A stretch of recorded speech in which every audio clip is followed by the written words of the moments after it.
Good morning, dear students of MSc final. जैसा कि पिछली जो ऑनलाइन क्लास थी उसमें अपन ने कीमो सेलेक्टिविटी में देखा था गाइडलाइन 4 और गाइडलाइन 5। आज इस क्लास में अपन देखते हैं गाइडलाइन 6,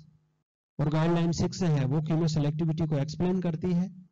कि किस तरीके से कीमो सेलेक्टिविटी है उसको अपन गाइडलाइन 6 के द्वारा एक्सप्लेन करेंगे। तो यहाँ पर देखिए गाइडलाइन जो 6 है वो क्या, गाइडलाइन 6 के according A more reliable method with two identical functional group is to use a derivative which can react once only। यदि किसी कंपाउंड्स के अंदर टू आइडेंटिकल फंक्शनल ग्रुप हो और टू आइडेंटिकल फंक्शनल ग्रुप में से यदि अपन उस कंपाउंड्स को का जो फंक्शनल ग्रुप है उनके डेरिवेटिव में उसको यदि चेंज कर दें, उन फंक्शनल ग्रुप को उनके डेरिवेटिव में यदि अपन चेंज कर दें, तो उन दोनों आइडेंटिकल फंक्शनल ग्रुप में से केवल एक ही फंक्शनल ग्रुप है वो रिएक्ट करता है, जो अनदर फंक्शनल ग्रुप है वो रिएक्ट नहीं करता है, वो अनरिएक्ट रहता है इस गाइडलाइन के अकॉर्डिंग। ओके, यहाँ पर आप इसको यूं भी समझ सकते हैं, एक एग्जांपल से आप देखिए इसको समझ सकते हैं। जैसे ये आप एग्जांपल देख रहे हैं, इस एग्जांपल के अंदर यहाँ पर ये जैसे ये सक्सेनिक एसिड है और इस सक्सेनिक एसिड में ये इस तरीके से आप यहाँ पर ये देख रहे हैं। इस सक्सेनिक एसिड को इसके अपन डेरिवेटिव में चेंज कर दें, तो डेरिवेटिव में चेंज करेंगे तो ये देखो CO इस तरीके से ये सक्सेनिक एनहाइड्राइड या यूं कहें कि अपन ये साइक्लिक एनहाइड्राइड में इसको चेंज कर लेते हैं। साइक्लिक एनहाइड्राइड में चेंज करने के बाद में यहाँ पर देखिए अपन इसको यदि इसको ओपन करके इसको डेरिवेटिव में चेंज करें MEOH, तो यहाँ पर MEO है वो एज ए न्यूक्लियोफाइल्स की तरह बिहेव करता है और ये साइक्लिक एनहाइड्राइड के साथ में रिएक्शन करके ये जो साइक्लिक जो रिंग है वो ओपन हो जाती है और ये इस तरीके से OMe और यहाँ पर COOH, तो इस तरीके से अपने को ये प्राप्त होता है। उसके बाद में अपन यहाँ पर यूं देखेंगे कि इसकी जो रिएक्शन है वो यदि अपन एथिल ब्रोमाइड के साथ में करवाते हैं, तो एथिल ब्रोमाइड के साथ में करवाएंगे ये जो OH है, इसकी रिएक्शन यदि अपन थाइनिल क्लोराइड के साथ में करवाते हैं, तो थाइनिल क्लोराइड के साथ में करवाएंगे तो ये OMe और यहाँ पर COCl, तो इस तरीके से आप यहाँ पर देख रहे हो C डबल बॉन्ड OCl। तो यहाँ पर आप देखेंगे कि जैसे ये स्टार्टिंग मटेरियल्स ये ऐसा कंपाउंड्स है जिसमें टू आइडेंटिकल फंक्शनल ग्रुप हैं और इसकी रिएक्शन है वो अपन MEOH के द्वारा और थाइमिल क्लोराइड के साथ में करवाते हैं, तो आप देखिए ये इस तरीके से अपने को प्रोडक्ट प्राप्त होता है। ठीक है, इस प्रोडक्ट में आप थाइनिल क्लोराइड के साथ में जो रिएक्शन है वो केवल इसी फंक्शनल ग्रुप के साथ में हो रही है, दूसरा जो फंक्शनल ग्रुप है वो उसके डेरिवेटिव में चेंज होने के कारण से उसके साथ में नहीं हो रही है, और फर्दर इसको अपन इसका हाइड्रोलाइसिस करा करके ये जो एस्टर ग्रुप है इस एस्टर ग्रुप को अपन वापस इसमें COCl और यहाँ पर COOH इसमें अपन चेंज कर सकते हैं। तो आप इसको देखिए और इसको देखिए, तो आप यहाँ पर देखेंगे कि जब इसकी रिएक्शन है वो अपन SOCl2 के साथ में करवा रहे हैं, तो आपको देखो ऐसा लग रहा है, ऐसा शो हो रहा है कि यहाँ पर जो एक COH ग्रुप है वो कोई रिएक्ट नहीं कर रहा है, दूसरा COH ग्रुप है वो ही रिएक्ट कर रहा है, और ये जो है इसी को अपन क्या कहते हैं, कीमो सेलेक्टिविटी कहते हैं।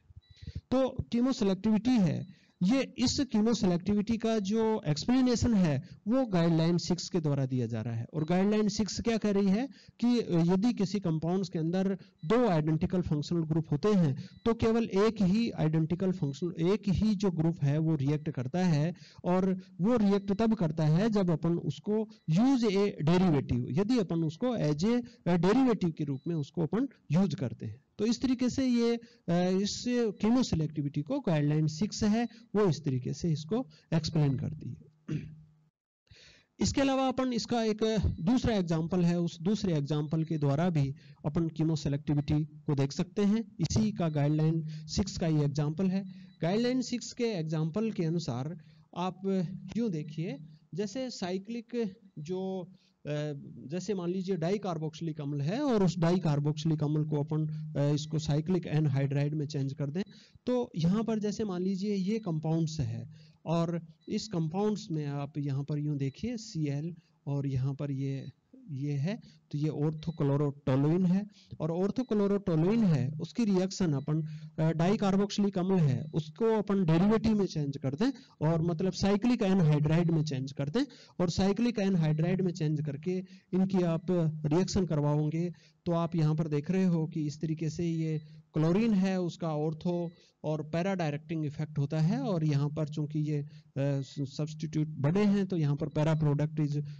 Formed in A more amount. तो यहाँ पर आप देखेंगे कि इस तरीके से यहाँ पर न्यूक्लियोफिलिक सब्स्टिट्यूशन रिएक्शन होती है और न्यूक्लियोफिलिक सब्स्टिट्यूशन रिएक्शन के द्वारा यहाँ पर इस तरीके से यहाँ पर इस कार्बन के ऊपर इलेक्ट्रॉन डेंसिटी इंक्रीज होती है और जब इस कार्बन पर इलेक्ट्रॉन डेंसिटी इंक्रीज होती है तो ये कार्बन इस तरीके से यहाँ पर ऐसे अटैक करता है।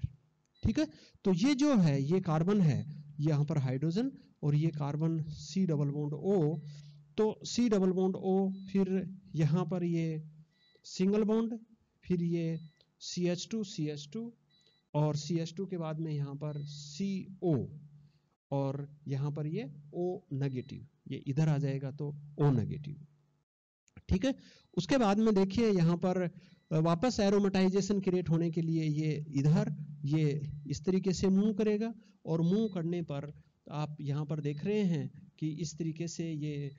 Cl यहाँ पर ये और यहाँ पर ये डबल बॉन्ड, यहाँ पर ये डबल बॉन्ड और यहाँ पर CO CH2 और यहाँ पर CO और ये जो H+ है वो यहीं पर ये इस तरीके से COH।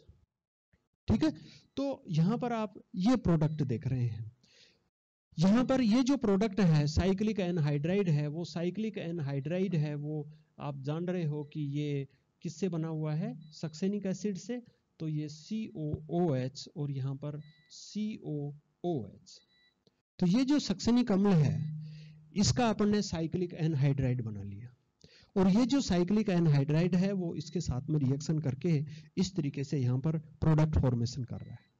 इस रिएक्शन के अंदर आप जो देखेंगे तो यहाँ पर आप देख रहे हो कि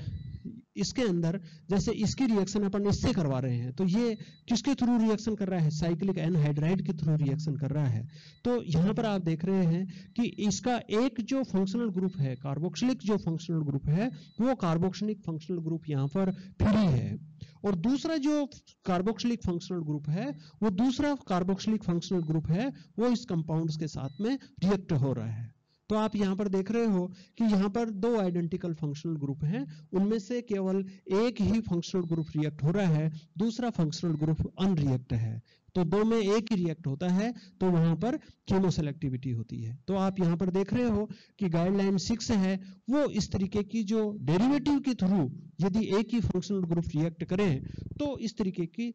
जो गाइडलाइन 6 है वो उसके अकॉर्डिंग यहाँ पर कीमोसेलेक्टिविटी राइज होती है, क्रिएट होती है। तो इस तरीके से आप यहाँ पर देख रहे हो कि गाइडलाइन 6 है वो इस तरीके की कीमोसेलेक्टिविटी को एक्सप्लेन करती है।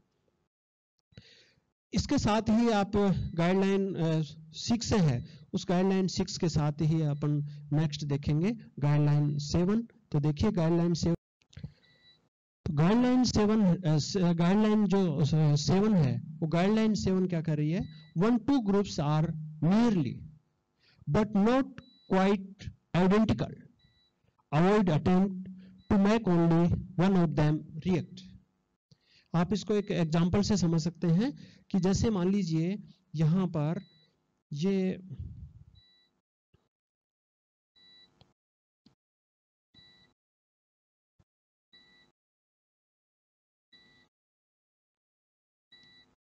देखिए,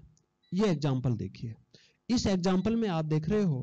कि दोनों जो OH फंक्शनल ग्रुप हैं ये दोनों आइडेंटिकल हैं, बट जो केमिकल इन्वायरमेंट है वो नॉट आइडेंटिकल। यहां पर ये OH है, यहां पर CH2CH3 और यहां पर केवल एक मेथाइल सब्स्टिट्यूट जुड़ा हुआ है। तो इस कंडीशन में आप यूं कह सकते हैं कि ये OH और OH है, ये दोनों आइडेंटिकल नहीं है, नॉट क्वाइट आइडेंटिकल, ये एकदम आइडेंटिकल नहीं है। और जब एकदम आइडेंटिकल नहीं है तो यहाँ पर जब अपन इसकी रिएक्शन करवाते हैं, जैसे अपन इसका जो संश्लेषण करवाते हैं बेस की प्रेजेंस में यहाँ पर, तो जैसे मान लीजिए यहाँ पर बेस, तो बेस लेंगे तो यहाँ पर इस तरीके से यहाँ पर O- और Na+ और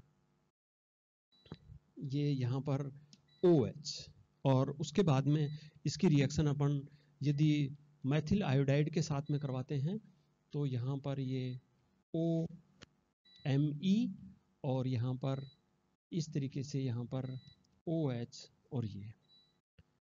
ठीक है, इस तरीके से रिएक्शन होनी है। यहाँ पर ये जो रिएक्शन है ये कीमोसेलेक्टिव रिएक्शन है, और कीमोसेलेक्टिविटी को क्या करती है, रिप्रेजेंट करती है, ठीक है। क्योंकि इससे पहले अपन जो गाइडलाइन अपन ने जो 4 देखी थी और जो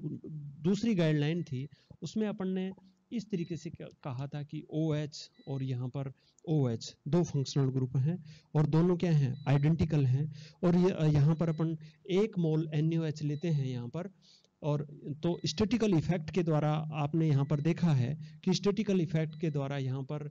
एक मोनो एनाइन ही बनता है। यदि OH लेते हैं यहाँ पर तो ये OH, तो यहाँ पर O- और ये Na+, इसका आगे देखें, यहाँ आगे लिख देते हैं,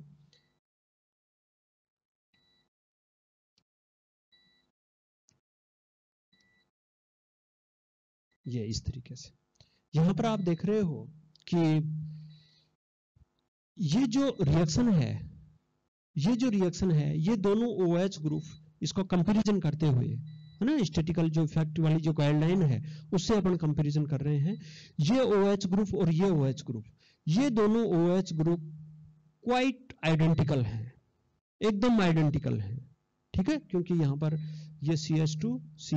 ये CH2 भी से भी जुड़ा हुआ है, ये भी, इनका जो केमिकल इन्वायरमेंट है वो सेम है, और सेम होता है तो वहां पर कीमोसेलेक्टिविटी क्रिएट होती है। और ये इस तरीके की जो रिएक्शन है वो एक कीमोसेलेक्टिविटी को शो कर रहा है, जहां पर एक मोनो एनाइन बन रहा है। यदि यहाँ पर NaOH है वो 1 इक्विवेलेंट ले तो इस तरीके से कीमोसेलेक्टिविटी रिएक्शन हो जाती है। गाइडलाइन 7 है, वो गाइडलाइन 7 क्या एक्सप्लेन कर रही है, गाइडलाइन 7 ऐसे कह रही है कि 2 आइडेंटिकल ग्रुप है, उनका सेम होना ही वहां पर इनफ नहीं है, सफिशिएंट नहीं है, उसके लिए उसका केमिकल इन्वायरमेंट भी इक्विवेलेंट होना है, वो सफिशिएंट होता है। केमिकल इन्वायरमेंट भी इक्विवेलेंट होना चाहिए। तो यहाँ पर एक मैथाइल ग्रुप है और इधर एथाइल ग्रुप है, तो ये दोनों हैं, ये OH और ये OH ग्रुप दोनों केमिकल इक्विवेलेंट नहीं है, और नहीं है तो जैसे जिस तरीके से इस रिएक्शन में कीमोसेलेक्टिविटी क्रिएट हो रही है, यहाँ पर अपन बेस ले रहे हैं और ये मोनोसोडियम लवण बन रहा है, और आगे अपन MEI लेंगे तो यहाँ पर OH और यहाँ पर OMe, इस तरीके से प्रोडक्ट बनेगा। इस प्रोडक्ट में आप देखिए कीमोसेलेक्टिविटी शो हो रही है, केवल ये OH ग्रुप है वो अनरिएक्ट है, केवल ये OH ग्रुप ही रिएक्ट कर रहा है, ठीक है। तो ये तो क्या हो गई, कीमोसेलेक्टिव रिएक्शन, है ना। अब मैं इसके कंपैरिजन में इसको एक्सप्लेन कर रहा हूं ताकि अपने को इजीली अपन इसको समझ सकते हैं कि किस तरीके से यहाँ पर डिफरेंस है। तो यहाँ पर इस तरीके से तो ये कीमोसेलेक्टिविटी क्रिएट होती है, परंतु यहाँ पर ये दोनों आइडेंटिकल नहीं है। तो जो गाइडलाइन 7 है वो ये बताना चाह रही है, ये एक्सप्लेन कर रही है कि यहाँ पर इस तरीके से बिल्कुल भी नहीं हो सकता कि 2 आइडेंटिकल फंक्शनल ग्रुप में केवल एक ही आइडेंटिकल फंक्शनल ग्रुप रिएक्शन करे और दूसरा आइडेंटिकल फंक्शनल ग्रुप है वो अनरिएक्टिव रहे। ये बिल्कुल भी पॉसिबल नहीं है, ये भी पॉसिबल नहीं है। ओके, तो आप ये देखिए, इसकी जो है वो यही बताना चाह रही है, when two groups are nearly but not quite identical, avoid attempt to make only one of them react, उसमें से केवल एक ही रिएक्ट होगा, ये इस चीज को अवॉइड करती है और इस तरीके की रिएक्शन पॉसिबल नहीं होती है जिस तरीके की रिएक्शन यहां पॉसिबल हो रही है, क्योंकि यहां पर दोनों OH आइडेंटिकल हैं और यहां पर दोनों OH हैं वो आइडेंटिकल नहीं है। तो ये गाइडलाइन 7 ये बता रही है कि यहाँ पर इस तरीके से कीमोसेलेक्टिव रिएक्शन नहीं होगी, यहाँ पर कोई कीमोसेलेक्टिविटी क्रिएट नहीं होगी। ओके, इसका अपन एक दूसरा एग्जाम्पल है, वो दूसरा एग्जाम्पल भी अपन ले सकते हैं, जैसे कि ये है इस तरीके से OH, यहाँ पर OH और यहाँ पर OH और यहाँ पर अपन इस तरीके से देखें ये वाले, तो यहाँ पर भी आप देख रहे हो दोनों OH हैं वो आइडेंटिकल नहीं है, क्योंकि ये इनका जो केमिकल इन्वायरमेंट है वो केमिकल इन्वायरमेंट आप देख रहे हो कि डिफरेंट केमिकल इन्वायरमेंट है। तो यदि अपन ऐसा लिखना चाहें कि इसकी पहले बेस के साथ में अपन रिएक्शन करवाएं और फिर अपन यदि उनका एल्काइलेशन करें और एल्काइलेशन करके यहाँ पर जो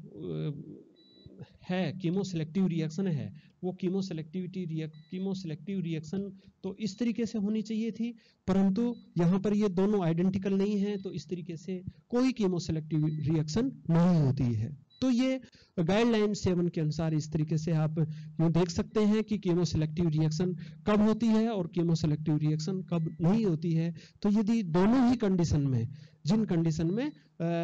जो ग्रुप्स हैं वो एकदम क्वाइट आइडेंटिकल नहीं होते हैं, उन कंडीशंस में वहां पर जो रिएक्शन है वो कीमोसेलेक्टिव रिएक्शन नहीं होती है। ठीक है, तो इस तरीके से आप जो कीमोसेलेक्टिविटी है वो क्या होती है और कीमोसेलेक्टिविटी को एक्सप्लेन करने के लिए जो अलग अलग गाइडलाइंस दे रखी हैं 1 से लेकर के 7 तक, वो सभी गाइडलाइंस आज अपन ने कंप्लीट कर ली हैं और एग्जाम की दृष्टि से भी ये खूब आता है, एक्सप्लेन द कीमोसेलेक्टिविटी एंड,